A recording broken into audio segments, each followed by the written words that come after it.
അപ്പം പുതിയൊരു വീഡിയോയിലേക്ക് എല്ലാവർക്കും സ്വാഗതം. അപ്പം പുതിയതായിട്ട് ഇറങ്ങാൻ പോകുന്ന ചില ചിത്രങ്ങളെ പറ്റിയാണ് ഞാൻ പറയാൻ പോകുന്നത്. അപ്പോൾ സ്ഥിരമായിട്ട് എല്ലാവരും പ്രതീക്ഷയോടെ കാത്തിരിക്കുന്ന ഒരു നടനാണ്, തിരിച്ചുവരവിൻ്റെ പാതയിൽ എന്ന് വിശേഷിപ്പിക്കാവുന്ന ഒരു നടനാണ് ദിലീപ്. ദിലീപ് തിരിച്ചു വരണം എന്ന് നമ്മളെല്ലാവരും ആഗ്രഹിക്കും. കാരണം സാധാരണക്കാരനായ കഥാപാത്രങ്ങളായിരുന്നു ദിലീപ് ചിത്രങ്ങളിൽ മിക്കവാറും കണ്ടത്. പിന്നെ തിരക്കഥയിലെ അഭാവങ്ങൾ, അതുപോലെ കെട്ടുറപ്പില്ലാത്ത തിരക്കഥകൾ ഒക്കെ ദിലീപിൻ്റെ സിനിമാ ജീവിതത്തെ ഒത്തിരി ബാധിച്ചു. അതുപോലെ സ്വകാര്യമായ ചില വിഷയങ്ങളും അദ്ദേഹത്തെ ബാധിച്ചിട്ടുണ്ട് എന്ന് പറയാതിരിക്കാൻ നിർവാഹമില്ല.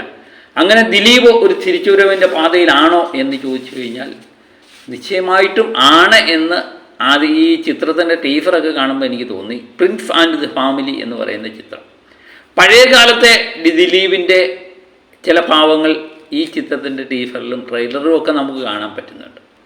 ചിത്രം മെയ് 9 റിലീസാണ്. ഒരു ഫാമിലി ചിത്രം എന്ന് ഗണത്തിൽപ്പെടുത്താവുന്ന ചിത്രമായിട്ടാണ് ഇത് നമുക്ക് തോന്നുന്നത്. ഇതിനകത്ത് വേറെ ട്വിസ്റ്റുകൾ വല്ലതും ഉണ്ടോ എന്ന് നമുക്കറിയില്ല. വിൻഡോ സ്റ്റീഫൻ സംവിധാനം ചെയ്യുന്ന ചിത്രമാണ്, അദ്ദേഹത്തിൻ്റെ ആദ്യത്തെ ചിത്രമാണെന്ന് തോന്നുന്നു. ഷാരിഫ് മുഹമ്മദ് എന്ന് പറയുന്ന തിരക്കഥാകൃത്ത്, അദ്ദേഹത്തിൻ്റെ ജനഗണമന, മലയാളി ഫ്രം ഇന്ത്യ ഇങ്ങനെയുള്ള ചിത്രങ്ങൾ തിരക്കഥ എഴുതിയതിന് ശേഷമുള്ള തിരക്കഥയാണ്. ലിസ്റ്റിൻ സ്റ്റീഫനാണ് ഇത് നിർമ്മിക്കുന്നത്. അങ്ങനെ മാജിക് ഫ്രെയിംസിൻ്റെ ബാനറിലാണ് ചിത്രം വരുന്നത്. അപ്പോൾ ലിസ്റ്റിൻ സ്റ്റീഫൻ എന്ന് പറയുന്ന വ്യക്തിക്കൊക്കെ ഒരു നല്ല ചിത്രങ്ങൾ നമുക്ക് സമ്മാനിച്ചുകൊണ്ടിരിക്കുന്നതാണ്. ഒരു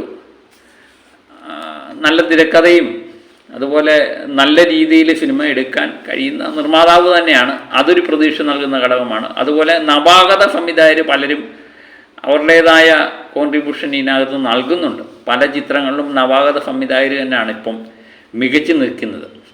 അപ്പോൾ അതും നമുക്ക് പ്രതീക്ഷ നൽകുന്നുണ്ട്. അതുപോലെ ട്രെയിലറിൽ അങ്ങിങ്ങുമൊക്കെ വന്നു പോകുന്ന ദിലീപിൻ്റെ ചില പഴയ ഭാവങ്ങൾ, അതും നമുക്ക് പ്രതീക്ഷ നൽകുന്നു.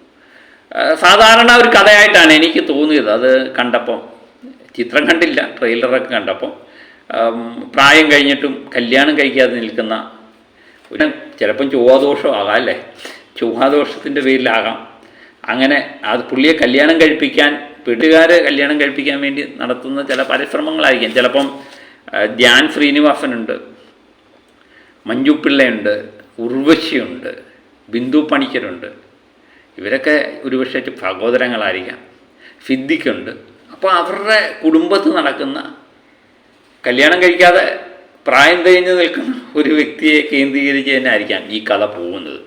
അപ്പോൾ അങ്ങനെ രസകരമായ കഥകളായിരിക്കാം ഇതിനകത്ത് പറഞ്ഞു പോകുന്നത്. മികച്ച ഒരു ആയിരിക്കും എന്ന് തന്നെയാണ് നമ്മളുടെ പ്രതീക്ഷ എന്തുമാത്രം സഫലമാകും എന്നുള്ളത് മെയ് 9 കൃത്യമായിട്ട് അറിയാൻ പറ്റും. ഏതായാലും മെയ് 9 നമ്മൾ കൃത്യമായിട്ട് ചിത്രം കാണാൻ പോകും. കാരണം ദിലീപിൻ്റെ പഴയകാല ചിത്രങ്ങൾ നമുക്ക് വളരെയധികം ഇഷ്ടമാണ്. കുറച്ച് നാൾ കൊണ്ട് ആ പ്രതീക്ഷകൾക്ക് മങ്ങലേൽപ്പിച്ചിട്ടുണ്ട്. അതുകൊണ്ട് വലിയ ഹൈപ്പൊന്നും ഇല്ലാതാണ് ചിത്രം വരുന്നത്. ചിത്രം ഇറങ്ങിയതിന് ശേഷം കാരണം പ്രതീക്ഷകൾക്കൊത്ത് ഉയരുകയാണെങ്കിൽ ഈ ചിത്രം ഒരു വൻ വിജയമായി മാറും എന്ന് തന്നെയാണ് ഞാൻ പ്രതീക്ഷിക്കുന്നത്. അതിനുവേണ്ടി ദിലീപിൻ്റെ തിരിച്ചുവരവിന് വേണ്ടി നമുക്ക് കാത്തിരിക്കാം, അല്ലേ? മറ്റൊരു ചിത്രം എന്ന് പറയുന്ന ആസിഫ് അലി നായകനാകുന്ന സർക്കിട്ട് എന്ന് പറയുന്ന ചിത്രമാണ്. പൂർണ്ണമായിട്ട് ഗൾഫിൽ ചിത്രീകരിച്ച ഈ ചിത്രം മെയ് 8 റിലീസാകും. കിഷ്കിന്ധകാന്ഡം, രേഖാചിത്രം എന്നീ ചിത്രങ്ങളിലൂടെ മികച്ച രീതിയിൽ വളർന്നു വരുന്ന യുവ നടനാണ് ആസിഫ് അലി. അദ്ദേഹത്തിൻ്റെ ഒരു ആവറേജ് അല്ലെങ്കിൽ മിനിമം ഗ്യാരണ്ടി നടനുള്ള ലെവലിലേക്ക് അദ്ദേഹം മാറിയിട്ടുണ്ട്. പണ്ടൊക്കെ അദ്ദേഹം തിരഞ്ഞെടുക്കുന്ന ചിത്രങ്ങളെല്ലാം തന്നെ കഥയിലെ തിരക്കഥ കൊണ്ടൊക്കെ ഏതെങ്കിലുമൊക്കെ ചിത്രത്തിൽ അഭിനയിച്ചുകൊണ്ടായിരുന്നു ആസിഫ് അലി ഇരുന്നത്. അതെല്ലാം മാറി കൃത്യമായിട്ട് കഥയും അതുപോലെ ടീം വർക്കും ഒക്കെ ആയിട്ട് ആസിഫ് അലി മുന്നോട്ട് പോകുന്ന കാഴ്ചയാണ് നമ്മൾ കാണുന്നത്. അടുത്ത കാലമായിട്ട് ആസിഫ് അലിയുടെ ചിത്രങ്ങൾ, നേരത്തെ ഞാൻ പറഞ്ഞ പോലെ ദിലീപിൻ്റെ സ്ഥാനത്തേക്ക് ആസിഫ് അലി വന്നു എന്ന് പലപ്പോഴും എനിക്ക് തോന്നിയിട്ടുണ്ട്. കാരണം സാധാരണക്കാരുടേതായ രീതിയിലുള്ള കഥാപാത്രങ്ങളും നമ്മളിൽ ഒരാളാണെന്ന് തോന്നുന്ന കഥാപാത്രങ്ങൾക്ക് അവതരിപ്പിച്ച് തന്നെ ആസിഫ് അലി നമ്മളുടെ മനസ്സിലേക്ക് കയറിപ്പറ്റുന്നത്. ഇപ്പോൾ ഒരു മിനിമം ഗ്യാരണ്ടി ഉള്ള ഒരു നടൻ തന്നെയാണ് ആസിഫ് അലി. ആ ചിത്രത്തെ വളരെ പ്രതീക്ഷയോടെയാണ് ഞാൻ നോക്കിക്കാണുന്നത്. 101 നുണകൾ എന്ന് ചിത്രം സംവിധാനം ചെയ്തത് താമർ ആണ് ഈ ചിത്രം സംവിധാനം ചെയ്യുന്നത് എന്നുള്ളതും പ്രതീക്ഷ നൽകുന്ന ഘടകമാണ്.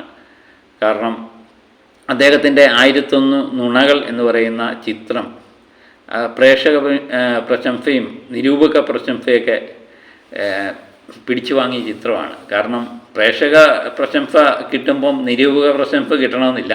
ഈ രണ്ട് രീതിയിലും സന്തോഷിച്ചൊരു ചിത്രം തന്നെയായിരുന്നു 1001 നുണകൾ. അദ്ദേഹത്തിൽ നിന്ന് രണ്ടാമതൊരു ചിത്രം വരുമ്പോൾ വളരെ പ്രതീക്ഷയോടെ കാത്തിരിക്കുന്നു. അത് എങ്ങനെയുള്ള ചിത്രമായിരിക്കും എന്നുള്ളത് നമുക്ക് കൃത്യമായിട്ട് മനസ്സിലാകുന്നില്ല. എന്നാലും ഒരു ഫീൽ ഗുഡ് ഫാമിലി ഡ്രാമയാകാനാണ് സാധ്യത കൂടുതൽ. മിക്കവാറും കിഷ്കിന്ധകാണ്ഡവും രേഖാചിത്രമൊക്കെ ഒരു ത്രില്ലർ സ്വഭാവത്തിലുള്ള ഒരു കഥയായിരുന്നു പറഞ്ഞു പോയത്. അതിൽ നിന്ന് വേറിട്ട ഒരു അഫിഫലി ചിത്രം നമുക്ക് കാണാൻ പറ്റും എന്ന് തന്നെയാണ് നമ്മൾ പ്രതീക്ഷിക്കുന്നത്. മെയ് 8 പടം റിലീസ്. മറ്റൊരു ചിത്രം പറയുന്നത് ഫുമതി വളവ് എന്ന് പറയുന്ന ചിത്രമാണ്.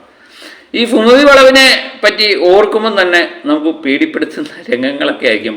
ഈ ഫുമതി വളവിൽ പോകരുത്, ആ വളവ് കണ്ടു കഴിഞ്ഞാൽ പേടിച്ചു പോകും. കല്ലട പാലോട് റോഡിലാണ്, തിരുവനന്തപുരം കല്ലട പാലോട് റോഡിലാണ് ഈ ഫുമതി വളവ് എന്ന് പറയുന്ന വളവ്. ഇത് ഫുമതി വളവ് കേൾക്കാത്തവർ വളരെ കുറവായിരിക്കും അല്ലേ. പേടിപ്പെടുത്തുന്ന ഒരു അനുഭവം തന്നെയായിരിക്കും ഫുമതി വളവിനെ പറ്റി പലരും പറഞ്ഞു കേട്ടിട്ടുള്ളത്. ബൈക്ക് സ്പീഡിൽ പോകുമ്പോൾ എറിയുന്നു, അതുപോലെ വെളുത്ത വസ്ത്രം ധരിച്ച സ്ത്രീ ഫുമതി വളവിൽ നിൽക്കുന്നു. അങ്ങനെയൊക്കെയാണ് നമ്മൾ ഫുമതി വളവിനെ പറ്റി കേട്ടിട്ടുള്ളത്. ഇതെന്ന് പറഞ്ഞാൽ വർഷങ്ങൾക്ക് മുമ്പുള്ള ഒരു കഥയുമായിട്ട് ബന്ധപ്പെട്ടാണോ ഈ ചിത്രം എന്നെനിക്കറിയില്ല. ഈ ഫുമതി വളവിനെ പറ്റി പലരും കേട്ടേക്കുന്ന കഥകൾ എന്ന് പറയുന്നത് രത്നാകരനും രവീന്ദ്രനും അങ്ങനെ രണ്ടുപേര് ഫുമതി എന്ന് പറയുന്ന വ്യക്തിയെ കഴുത്തറുത്ത് കൊല്ലുന്ന കഥയാണ്. കാരണം പണക്കാരനായ രത്നാകരൻ്റെ വീട്ടിലെ വേലക്കാരിയായിരുന്നു ഫുമതി.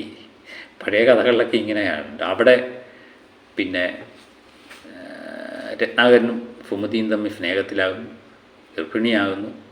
അവസാനം കല്യാണം കഴിപ്പിക്കണം എന്ന് ഫുമതി നിർബന്ധിച്ചപ്പം ഒരു കാരണവശാലും പറ്റില്ല എന്ന് പറഞ്ഞ് രത്നാകരൻ ഇവളെയും കൂട്ടി നടക്കുകയാണ്. അങ്ങനെ കൊണ്ടുപോയി കൂട്ടുകാരനായ രവീന്ദ്രനെയും കൂടെ കൂട്ടി ഉൾക്കാര്യത്തിലേക്ക് കൊണ്ടുപോയി. അവിടെ വെച്ച് ഫുമതിക്ക് മനസ്സിലായി തന്നെ കൊല്ലാൻ കൊണ്ടുപോവുകയാണെന്ന്. പക്ഷേ വയറ്റിൽ വളരുന്ന കുഞ്ഞിനെ പോലും കണക്കാക്കാതെ കാട്ടിലേക്ക് ഇവളെ വലിച്ചഴച്ചുകൊണ്ട് പോവുകയാണ്. പക്ഷേ ഉൾക്കാട്ടിലാണ് വലിച്ചഴച്ചുകൊണ്ട് പോകുന്നത് എന്ന് കരുതിയാണ് ഇവർ കൊണ്ടുപോകുന്നതെങ്കിലും പക്ഷെ അത് റോഡിലാണ് വന്നത്. അങ്ങനെ ആ റോഡിൻ്റെ നടുക്ക് വെച്ച് കഴുത്തറുത്ത് കൊള്ളുന്നു. അങ്ങനെ ഫുമതി കൊല്ലപ്പെടുന്നു. ആദിവാസികളാണിത്. അതുമായിട്ട് ബന്ധപ്പെട്ട കേസുകളും രത്നാകരനെയും രവീന്ദ്രനെയൊക്കെ പിടിക്കുന്നുണ്ട്. അത് നടന്ന കഥയുമായിട്ട് ബന്ധപ്പെട്ട് തന്നെയാണ്. അതിനുശേഷം ഫുമതി വളവിൽ ചെന്ന് കണ്ടു കഴിയുമ്പം പലർക്കും ഫുമതിയെ അവിടെ വെച്ച് കണ്ടതായിട്ടൊക്കെ പലരും രേഖപ്പെടുത്തിയിട്ടും പല കഥകളും ഒക്കെ കേട്ടിട്ടുണ്ട്. അപ്പോൾ അതുമായിട്ട് ബന്ധപ്പെട്ട കഥയാണോ ഇതെന്നറിയില്ല. പക്ഷേ ഫുമതി വളവ് എന്ന പേര് കൊണ്ട് അവരുദ്ദേശിക്കുന്ന ഇതായിരിക്കും. ഒരു ഹൊറർ കോമഡി വിഭാഗത്തിൽപ്പെടുന്ന ചിത്രം തന്നെയാണ് ഇവർ ഒരുക്കുന്നത്. മാളികപ്പുറത്തിന് ശേഷം ആ ടീം ഒന്നിക്കുന്നു എന്നുള്ളൊരു പ്രത്യേകതയുണ്ട്. വിഷ്ണു ശങ്കറും അഭിലാഷ് പിള്ളയുടെയാണ് തിരക്കഥ. അങ്ങനെ ഇവരെ ഒന്നിക്കുന്നു. നമ്മുടെ അർജുൻ അശോകനെ, ബാലു വർഗീസ്, ഗോകുൽ സുരേഷ്, ഫൈജു കുറുപ്പ്, സിദ്ധാർത്ഥ് ഭരതൻ, ശ്രാവൺ മുകേഷ്, ശ്രീജിത്ത് രവി എന്നുവേണ്ട പലരും ഇതിനകത്ത് അഭിനേതാക്കളാണ്. ഇപ്പം ഈ ലിസ്റ്റ് നമ്മൾ നോക്കുമ്പോൾ പഴയ നടന്മാരുടെ മക്കളെല്ലാവരും തന്നെ ഒന്നിച്ച് ഒരു സിനിമയിലേക്ക് വന്നു എന്ന് തോന്നുന്നു അല്ലേ. അപ്പോൾ അങ്ങനെ ആണ് ഈ ചിത്രത്തെപ്പറ്റി കേൾക്കുന്നത്. ഫുമതി വളവും ഈ ആഴ്ച തന്നെ റിലീസുണ്ട്. അപ്പോൾ ഏത് ചിത്രം വിന്നറാകും എന്ന് അറിയാൻ വേണ്ടി നമുക്ക് കാത്തിരിക്കാം. അതിനിടയിലാണ് തുടരും എന്ന ചിത്രത്തിൻ്റെ ജൈത്രയാത്ര. തുടരും എന്ന ചിത്രത്തിനെ തകർക്കാനല്ലെങ്കിലും ഒന്ന് പിടിച്ചു നിർത്താൻ ഈ ചിത്രങ്ങൾക്ക് കഴിയുമോ എന്നുള്ളതാണ് ഞാൻ നോക്കിക്കാണുന്നത്. തുടരും എന്ന ചിത്രം ഒരു മാജിക് തീർത്താണ് തിയേറ്ററിൽ ഓടിക്കൊണ്ടിരിക്കുന്നത്. ഇതിനിടയിൽ ഇങ്ങനെയൊക്കെയുള്ള ചിത്രങ്ങൾ പിടിച്ചു നിൽക്കാൻ പറ്റുമോ എന്നുള്ളത് നമ്മൾ നോക്കിക്കാണാം.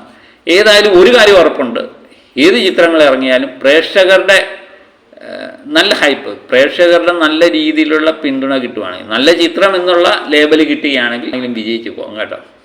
പ്രേക്ഷക പിന്തുണയാണ് അത്യാവശ്യം വേണ്ടത്. അത് നല്ല ചിത്രമാകണം, പ്രേക്ഷകർക്ക് ഇഷ്ടപ്പെടുകയാണെങ്കിൽ ഈ 3 ചിത്രങ്ങൾ എല്ലാം വിജയിക്കട്ടെ, എല്ലാം വൻ ഹിറ്റിലേക്ക് മാറട്ടെ അല്ലേ. അപ്പം മറ്റൊരു വീഡിയോയുമായിട്ട് വീണ്ടും ഞാനെത്താം. Okay, by.